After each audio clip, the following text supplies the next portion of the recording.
Good afternoon, this is Christian with Tadlock Roofing. We're at 812 Brampton Lane. We have done quite a few houses in this area due to wind damage, scattered hailstorms, and water intrusion. We are standing on another, what potential we could have here is a water intrusion claim. Inside the garage interior wall, right in this vicinity, we have a leak coming down into the ceiling. Now, we have this slope that comes down into a negative, not a negative slope, but a lower than a 212, and some modified bitumen could be replacing this dead valley. What I mean by a dead valley is when it gets to a certain area and you're coming from a transitional 612 down to a lower slope, water tends to pool and not shed as quick. So you have a 5x5 flashing behind that stucco wall. Sometimes water will sit down and get in there. Now, there's a lot of foot traffic in this area. As you can see, some of the granular depletion and wear and tear on there. But however, a lot of things that I found too were low firing nails installation. So these are rusted out, and it looks like somebody came by and retarred them to seal them after they did the production.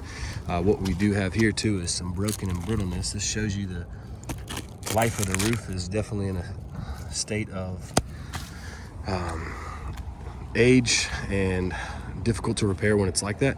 Here's another example of oxidation on the valleys, but right here is another low fire nail that they try to just reseal. So in sense of looking at this area and having this leak, what we also are finding is that scattered wind damage, impact damage for hails, but also the lower nails that are resealed in multiple areas, I have plenty of pictures to show you, are going to be causing more issues than not, because if they're not showing leak stains now, they eventually will be in the near future. Why I'm pointing that out is because that is a installation error. Another thing is that you have fibers and fiberglass showing through on your shingles, so that's another age telling factor.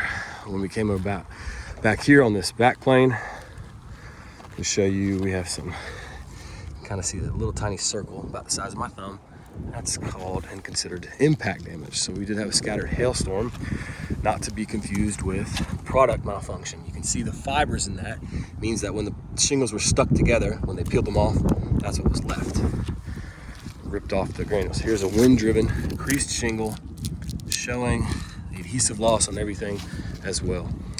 I look forward to sharing this video with you. All in all, when we start seeing age deficiencies on roofs like this, at this particular time, we look for a full replacement.